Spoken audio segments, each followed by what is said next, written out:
پوچھا گیا کہ کسی عورت کے ساتھ زنا کیا ہو اور عورت شادی شدہ تھی اور بیٹی بھی تھی، اب اس کی بیٹی سے شادی جائز ہوگی یا ناجائز ہوگی؟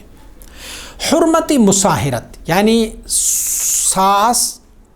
یا ساس کی بچی سے، یعنی جو آپ کی بیوی ہے اس کا، یعنی حرمت مصاہرت پر جو چیزیں حرام ہو جاتی ہے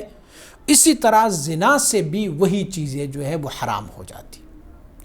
تو اگر کسی عورت کے ساتھ کسی نے زنا کیا ہو اور اس کی بیٹی ہو تو اس بیٹی سے اس مرد کو نکاح کرنا جائز نہیں ہے. آپ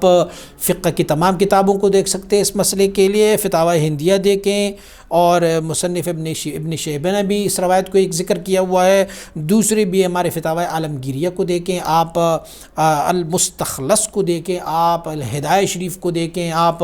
الفقہ الاسلامی و ادلہ کو دیکھیں. آپ ساروں نے یہ لکھا ہوا ہے کہ جس عورت کے ساتھ زنا کیا گیا ہو، یعنی زانی کا اس مزنیہ کی بیٹی سے نکاح جائز نہیں ہے. زانی کا مزنیہ کی بیٹی سے شادی نکاح جائز نہیں ہے. المحرمات بالسحریہ، یہ چپٹر اگر آپ کھولیں گے نا، کہ جو زنا کی وجہ سے یا ساس ہونے کی وجہ سے جو محرمات آ جاتے ہیں کیا وہ زنا سے بھی واقع ہوتے ہیں یا نہیں، تو تمام فقہاء نے لکھا ہوا ہے کہ حرمت مصاہرت جس طرح نکاح سے ثابت ہو جاتی ہے اس طرح زنا سے بھی وہ ثابت ہو جاتی ہے.